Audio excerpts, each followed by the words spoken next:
Welcome to the podcast of Hemisphere, the official journal of the European Hematology Association. Hemisphere's podcast presents insightful, expert discussions about recent hematology publications. We hope you enjoy. Hello and welcome to the Hemisphere podcast. My name is Bock and I'm your host. Acute leukemias of ambiguous lineage are rare and challenging cases with a poor prognosis. These cases have puzzled clinicians and researchers for decades, and their classification is generally quite difficult using traditional morphological, immunophenotypic, and cytogenetic methods. Unfortunately, this also means that the treatment patients receive can vary, with clinicians often relying on expert opinions to start either an ALL or an AML-based treatment regimen. And so I'm very pleased to be joined today by two authors of a recently published paper, and this is Dr. Anikó, a clinical hematologist at Leiden University Medical Center, who also conducts research at the Department of Hematology, Erasmus Medical Center in Rotterdam, the Netherlands, and Dr. Roger Mulet Lázaro, who is also from the Department of Hematology, Erasmus Medical Center, Rotterdam, the Netherlands. Both co-first authors on a new paper in Hemisphere entitled Transcriptional Profiling Directs the Classification of Acute Leukemias of Ambiguous Lineage into AML, BALL, or TALL. So welcome to you both. I'm going to begin for our listeners to perhaps ask you to explain what acute leukemia of ambiguous lineage, or ALAL, is and why it's such a challenging diagnosis for clinicians. So let me start with this first question. First of all, thank you for the introduction and also for having us here. So acute leukemia of ambiguous lineage is a rare type of leukemia, which is characterized by that the leukemic blasts are impossible to assign to one single hematopoietic lineage. So the WHO has defined two main subgroups in these ALAL leukemias. So the acute undifferentiated leukemias, where the blast doesn't really express any lineage-specific markers. And so the other subtype is called mixed phenotype acute leukemias, where the leukemic blasts express more than one lineage-specific markers. So, and why is it such a challenging disease? You already told in the introduction that the diagnostics is very complex. So it's mainly based on conventional diagnostic methods, flow cytometry, cytogenetics, and a limited set of molecular diagnostics. And actually, all of these methods can result in ambiguous results. And that's a problem because clinicians really would like to have a clear diagnosis, myeloid or lymphoid. So there we also now go to the second big issue. How could we treat this type of leukemias? So we prefer to choose based on a clear diagnosis. But when it's not possible, then we need to rely on our expert opinion or experience. But that's quite difficult sometimes. Well, last but not least, it's also a very challenging disease because of its poor prognosis. So acute leukemia of ambiguous lineage is characterized also by worse prognosis than the lineage-specific leukemias. So on that, in terms of the expert opinion and experience, because this came up for a previous podcast on CAR T therapy and some of the side effects that occurs, and that expert opinion can be an issue because it's often based on your local experience. And if you've had a very bad experience with your first case of ALAL, if that's how we can minimize the speaking of the terminology for the large acute ambiguous leukemias, how does that impact? Like if you have a bad experience with a patient with ALAL, why would that matter? Is that also a local problem with your treatment? Because obviously the longer you are in a career, the more chance you're going to see more of these patients, and you have a better way of going, okay, we should probably go more AML or versus ALL. Or really is it just case by case basis? I think both. So of course you have the experience of different cases, but of course each leukemia is quite unique. So you really have to look at these cases like case by case, and what you try to do when you don't have more information, just the conventional diagnostics, that you try to choose based on which markers are more expressed, even if it's an MPOL, because there is MPO expression, but there are a lot of different lymphoid markers like myeloid markers, then you are more likely to choose for ALL type treatment. Or if you have some molecular things like BCR-ABL or FLT3, then that's also pushes you towards myeloid or lymphoid type of treatment. So that's a nice segue, because in your study, you begin to tackle some of those issues around ALL classification by using RNA-seq and transcriptomics. What motivated you to try and leverage RNA sequencing to reevaluate the classification of these acute ambiguous leukemias, and what key limitations of the conventional methods did you really aim to address with this approach? So, well, we try to overcome the limitations of flow cytometry. The WHO and also the ICC uses a quite limited set of surface markers to diagnose a mixed phenotype leukemia or ALL. And if there is an aberrant expression of one of these markers, then it's already likely to put this type of leukemias into the corner of mixed phenotype. But that can be a misclassification. So that's one of the things. And furthermore, flow cytometry only captures the surface and some of the cytoplasmic expressed molecules. And RNA sequencing is, of course, a method which reflects the whole transcriptomic, which can actually show the functional identity of the cells. So that was one of the most important things which we were interested in, to be able to detect the real lineage behind these leukemias, and also to be able to pinpoint the developmental stage of these cells, to see whether these are rising from early progenitors or committed progenitors. Okay, because one of the nice findings in your study is that the RNA-seq was very good at identifying some of the single nucleotide variants, or SNVs, and also the fusions, which is great, but not so good for the large copy number variations. And given that you said also it's so important to understand what lineage the ALAL is, because that's going to really determine the type of therapy, whether you push the pendulum towards a myeloid versus lymphoid regimen. Can you elaborate maybe on some of the more technical, for the technical-minded listeners, what coverage of RNA-seq did you need to have to pull out these SNVs, and how confident were you from the transcriptomics to help classify some of these cases? I will answer this question. So as you said, indeed, one of the other advantages of RNA-seq is that not only can you use it for transcriptional classification, but also to call mutations, right? So it offers a combination of information. Actually, we're quite impressed with how well it performed for single nucleotide variants and in those. I think we detected around 95% of those. But indeed, depth of coverage is a critical consideration when doing variant calling in general. But contrary to whole exome sequencing or whole genome sequencing, where the coverage is even throughout the genome, in RNA-seq it really depends on the gene, right? So it's a bit more difficult to give a single number like 40x, 50x, because it just will depend on the expression of the gene. Okay. What we did is in our study, we sequenced actually quite deep. The samples that we sequenced went from around 100 million reads, so that's 2 times 50, so it's per 10, to 180, so between 50 and 90.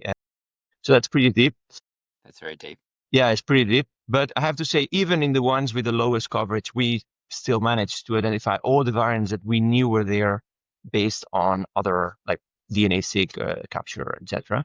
So it didn't seem that depth of coverage was an obstacle.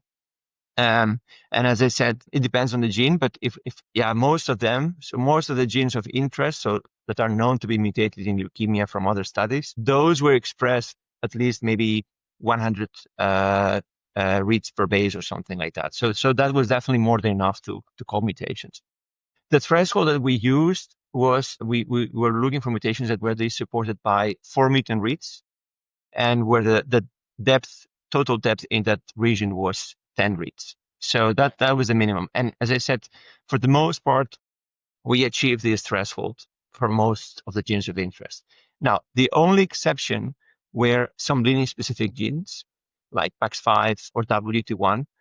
Those were generally missing in cases that were classified as a different lineage. So, for instance, PAX5 was not expressed in the cases that later, using machine learning, and I think we'll talk about this later, we classified as AML. So, but that was not really a problem because in principle, you don't really expect mutations in those genes anyway in those lineages. Now, so you also mentioned copy number changes. Actually, it did not perform so poorly for large copy number changes.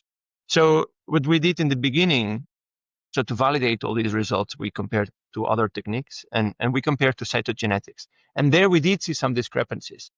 But we were not really sure what was wrong here, either the conventional karyotyping or the RNA-seq. So we then did SNP array for some of these cases with discrepancies. And actually it turned out that the SNP array was much more concordant with the RNA-seq than with the cytogenetics. So I think for arm level copy number alterations, it actually works very well.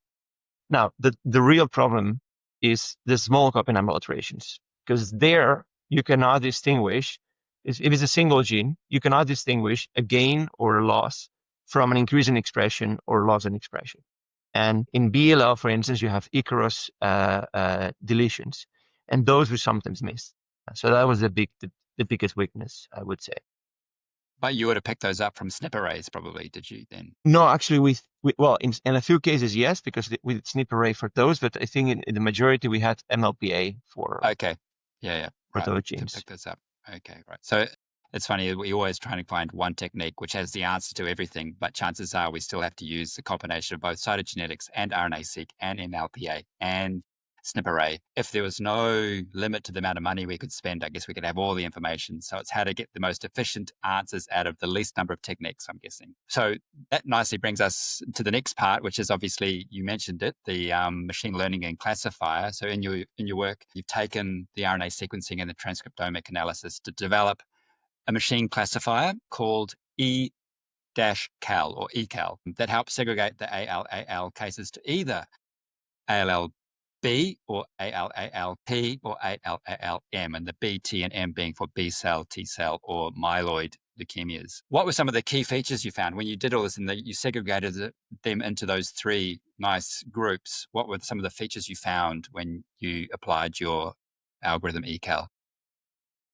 Yeah, so as you mentioned, we trained this classifier. So just to give a bit more information to the listeners, what we did is we took hundreds of acute leukemias that we know were BLL or TLL or AML, and then we just trained this classifier on those, and we also validated this with external data, and actually worked quite well. And then we applied this classifier on these AL cases, right? And then most of them were segregated into AML, BL, or TLL, as you said. Well, what was quite interesting was that the ones that were segregated as AML tended to have more AML mutations, and same for BL and TLL. So NPM1, DNT3A, the type of mutations was much more common in this ALM than in the other subtypes. So it basically, we saw very good agreement between the machine learning guided classification and the mutational profile of those samples. Yes. However, there were obviously a few exceptions, right? There were some that did have strange combinations of mutations. So there was one particular case that, interestingly, according to the machine learning classifier, was really clear TLL. But then it did have DNT3A and IL-7 and Notch1 and IDH2, which, well, that's not a very common combination of mutations, I think, in DLL. But in general, it was quite clear. And then finally, there were a few cases that the machine learning classifier could not really assign to any lineage specifically. And those didn't really have many mutations, and they didn't have any specific feature that was particularly unique. If I can go back to that case you said, which had both T and myeloid mutations, I'm guessing your classifier can't distinguish if there's actually like a myeloid clone and a T cell clone in the same population because you mixed it up. So there's no way you can tell. You can't deconvolute those samples because, I mean, unless you did single cell, which wasn't done. But is that a possibility, or is that just really, it could just really be an odd case which has co-mutations of both myeloid and lymphoid, or there is the possibility of having two very separate clones in the same patient? No, as you said, that our classifier does not distinguish that. And in fact, what we did is we included some bilineal cases. I think Anikó mentioned this before, and we also applied this classifier to them. And actually, it didn't really seem to matter whether they were bilineal or biphenotypic. So most of these bilineal were quite neatly classified into one category or another. No, this classifier is not designed to distinguish these two clones of populations. What you can do, of course, is to look at the VAF of these mutations. And if that was the case, you would expect that some of these mutations have low VAF. I don't remember, however, from the top of my head, sorry, I didn't mention VAF stands for variant allele frequency, but I don't remember from the top of my head in this case. Okay. No, it's okay, because I can imagine, you could look at all the myeloid VAFs and say, okay, they've all got this frequency, which might suggest that there's a subclone versus all the lymphoid mutations. So, I mean, you reported that there's these 3 cases. Like, after doing all that, there are 3 cases which could not be classified as one of the 3 lineages, and you called them multi-lineage, and you suggest that these are actually the true ALAL cases with lineage ambiguity. And I know that you in your introduction, you gave 2 hypotheses about these schools of thought about what the cell of origin means. And so what does it mean? And what are some of the specific challenges in managing those particular patients who truly do exhibit this broad lineage ambiguity in terms of the therapy? Yeah, so we call them true ALALs, which is perhaps a bold statement, but that's what we at least conclude from our data. So indeed, when we apply this classifier, as I mentioned before, there were some cases, particularly these 3, where we could not classify them into any lineage. And I also have to mention, we analyzed data from other researchers, and we also encountered this type of phenomenon. And so what we did next, try to find the possible cell of origin, is we applied tools for transcriptional deconvolution like CyberSort or Base Prism with single cell data of healthy hematopoietic cells. We were trying to find what is the closest normal hematopoietic cell to this, to the transcription profile of this cell. And for these 3 cases, we found a really high enrichment for transcriptional signatures of multipotent progenitors and stem cells. Whereas for the other cases, we largely found the signatures that match the lineage assigned by our classifier. So in AML, you mostly had monocytic or granulocytic signatures, or in TLA more T-lymphocytic, etc. Right? But in those cases, there was a really large enrichment for this earlier hematopoietic cell types. So we came to the conclusion, but of course, I mean, this is, we did not experimentally validate this in any way. So this is just based on transcriptional data. But we came to the conclusion that these true ALALs derive from earlier progenitor. So looking back in the literature, what we found was that already in the 1980s, 2 hypotheses were put forward to explain the mixed phenotype of these leukemias. 1982, Ernest McCulloch proposed that lineage infidelity is the result of the misexpression of certain markers in committed cell types.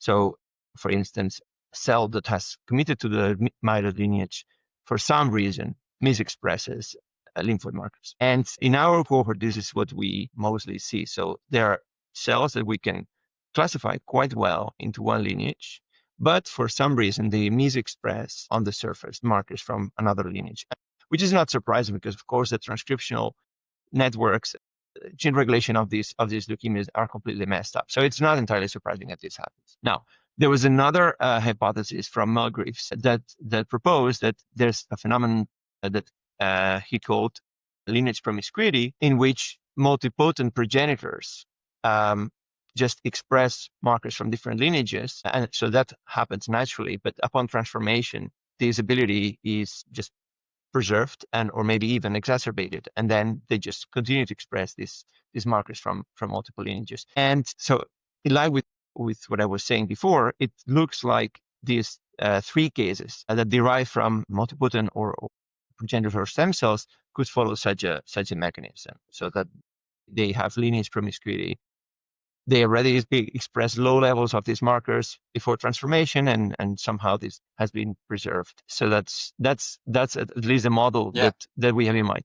Another thing that we'd like to mention is that so I talk about cell of origin, but there are other groups that have identified mutations or genetic lesions that are strongly associated with lineage ambiguity. So particularly BCL11B rearrangements or ZNF2. So it's not only the cell of origin, it appears that certain mutations can be a strong driver of this ambiguity as well. I love the fact that you've gone back to read those papers and found those papers, but also, humans love to categorize. We want to make sure things fit in a nice box. It has to be either or. And yet I think you kind of show actually it's both are right, both are wrong, right? So it's a bit of both. Malgreaves' hypothesis is correct for these true, and I like the fact that you're bold enough to say true AL cases. And then Ernest McCulloch is also correct for the other hypothesis where you have a more differentiated lineage cell, which then reprograms. And I think if there's anything we know from even hematopoiesis, you can imagine we used to have this beautiful dendrogram of like, this is the cell, and then we forget about what happens in between. And then single cell pseudotime shows us a beautiful trajectory. And I'm guessing the same happens as well. So wherever you happen to have the right mutation is reflected in the myriad of mutations that we get and the types of cases that we have. All right, I'll keep going because this is great stuff. So the preliminary observation is that the treatment is consistent with ECAL classification, and this led to higher complete remission rates, so 80% versus 17% for non-matching treatment, so suggesting that when you do classify, you get a better response, which is great, which is amazing clinicians. I mean, Anikó, you said that you want to know because if you know, you can treat the patients correctly. What are the next steps and the biggest practical barriers to moving this RNA-seq approach from this research environment into clinical decision-making for ALL patients? And I ask that because if I did a search on machine classifiers, I'm sure that there's quite a few there. So what do you see the future and what would you like to see as a clinician? Yes, you are right. Clinicians are thinking sometimes just really simple. I just want my box. So which treatment do I need to choose? Yep. And that's of course a little bit different approach than to know everything about the biology, but the two are linked to each other. So yes, we are really happy with these results, but again, we have a retrospective cohort, so it would be very nice if our results could be proven in a prospective way.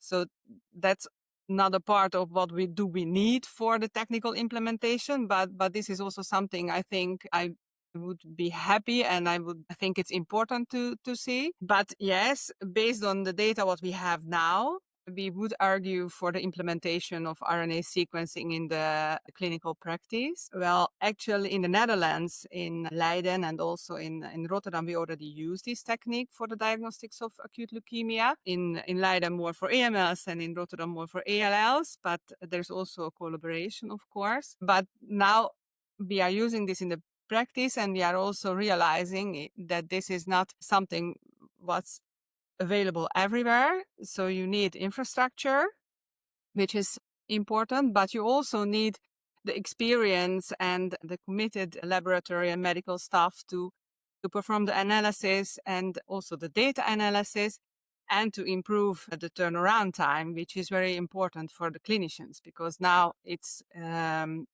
not that you have your flow cytometry the next day. To the results of RNA sequencing, you have to wait a little bit more. It's in our practice now around a week at fastest, but still that's not the time that you have if you have a patient in a critical situation. But I'm also happy to tell that we actually now working on user-friendly RNA sequencing analyzing pipeline, which will be soon available. So hopefully that will help to implement this technique also in center with less experience of analyzing this type of data. So these are, I think, the technical things for the implementation. And what about the clinicians themselves? Are they embracing this as well in terms of like, we understand the merit of this? Yes, sure. Of course, I'm working in an academic medical center. But in my hematological stuff, there is a molecular tumor board, and we discuss each leukemia case based on the molecular basis. So it's really that we want to understand the disease to be able to treat it well, of course. And there's also the link to the box type of treatment, to moving forward to precision hematology, where you can treat patients guided by your biology, your molecular results. Yeah. Well, I'm going to ask you about that in a moment because you touch upon that in your paper, but I also want to just reflect on, I think this is a consistent message when transcriptomics is being used. One of the bottlenecks around the world is having a bioinformatician to analyze the data. That time lag between, okay, even if the sequencing only takes practically a week, who's going to do all the data analysis and who's going to do that eCal analysis in a timely fashion to then present it to you as a clinician to interpret quick enough? And I think, do you think AI has a place there? This is very speculative because, we're getting more and more AI out there to help bring those reports and collate those reports so you minimize the handling. I don't know. I'll throw that out to both of you if that's a way to try and streamline some of this from the research space into the clinical space. I think Roger wants to answer, but I think, nowadays we cannot say that no, there's no role for AI. So I think that that's something we really definitely should explore in the future, but we Roger, are not your there thoughts? yet, right? You're not there Roger? yet. No. Yeah, well, of course, AI is a very broad term, right? So of course, machine learning is also part of AI. So there's already some AI in these. And the problem with a lot of this AI is also there are black boxes, and especially all these commercial AIs, right? We have no control of the data.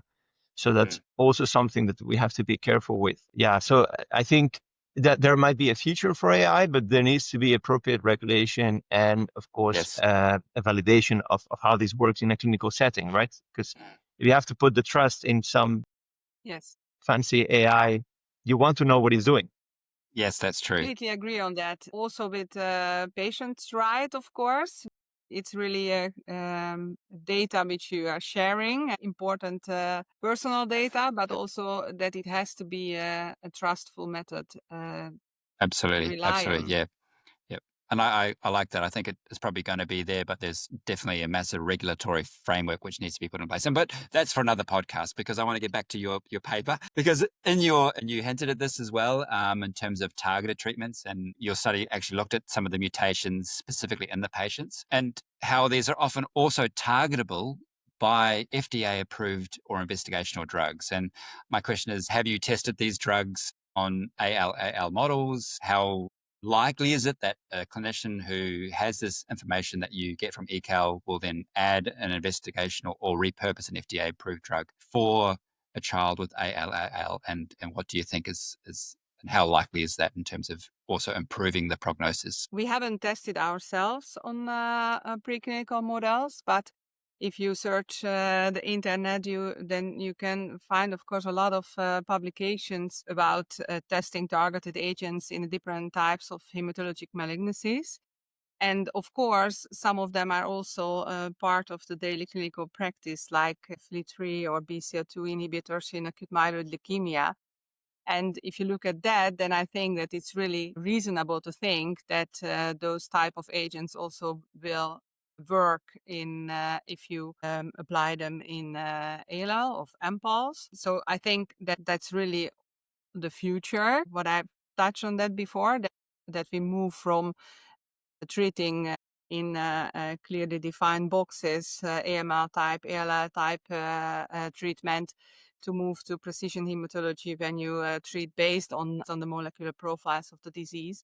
And actually to go there, what we need, in my opinion, is basket type trials, because we are talking about really rare entities. So it's not a possibility to design a prospective trial just on ALAL with all these different molecular findings and types of targeted therapy.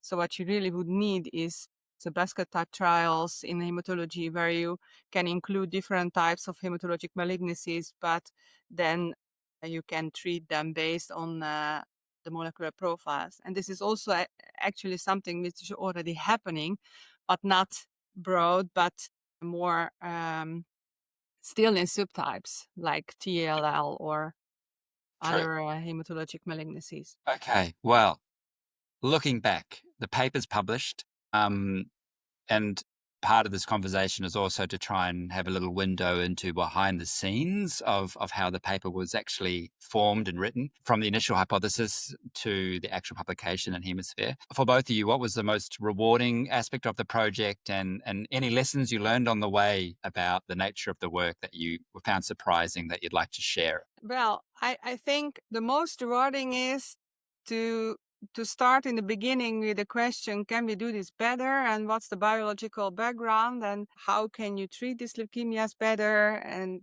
to start off with like questioning, how can we move forward? And then, well, in years later, but to come to something, our equal, which is actually something which seems really to work and has really the potential to improve complete remission rates or even survival in these patients.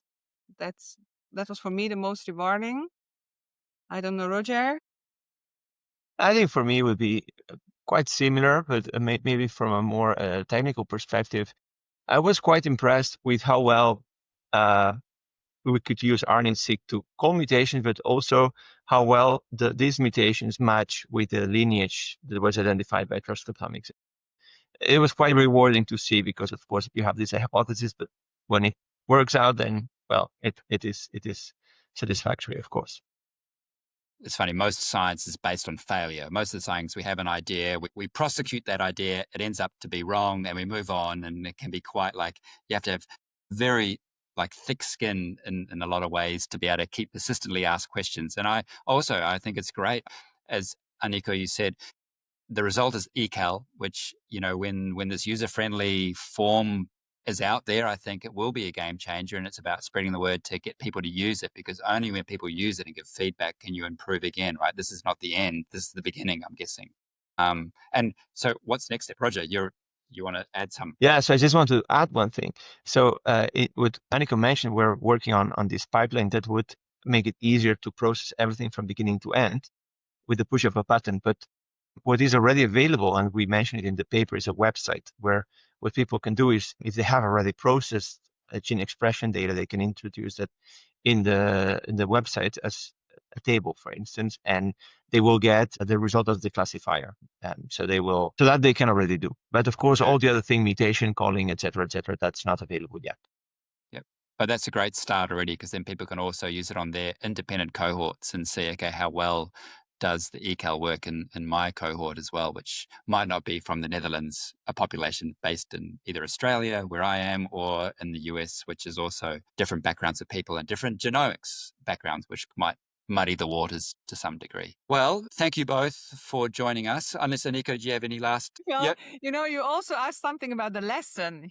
Yeah, go. What's the lesson? Maybe I have something to Yes, add please. on that. Yep. So, I think my lesson was that this type of research you cannot do alone. So it has really been a teamwork from different experiences, from immunologists, from cytogenetics, bioinformatics, clinicians, but also that it also needed like national and also in international collaboration to get enough samples, enough data. So I think that this type of research really truly needs a team effort. So maybe that's as a final. No, absolutely. I couldn't agree more. I don't think there's an expectation for people to do everything on their own. I think there is, to a degree, when you do your PhD, you have to do everything solo, but then you diversify and you need to work with others. You can't be an expert in everything. You need to bring people in, get them enthusiastic, understand the question, the challenges.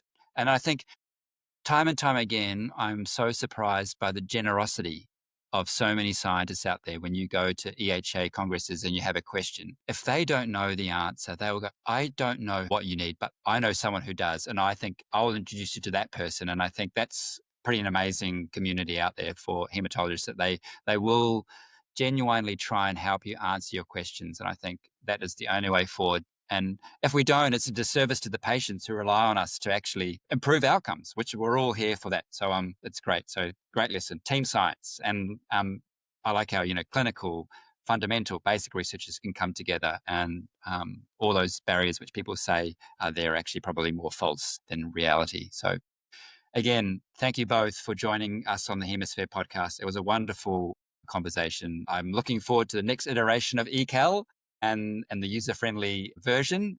And I'm wishing you all both all the best for the next project, which you work together, I'm sure. And thank you both. Thank you. Thank you for listening to this episode of the Hemisphere podcast. All of Hemisphere's content is open access and can be found at www.hemispherejournal.com. We hope you will join us for future podcast episodes.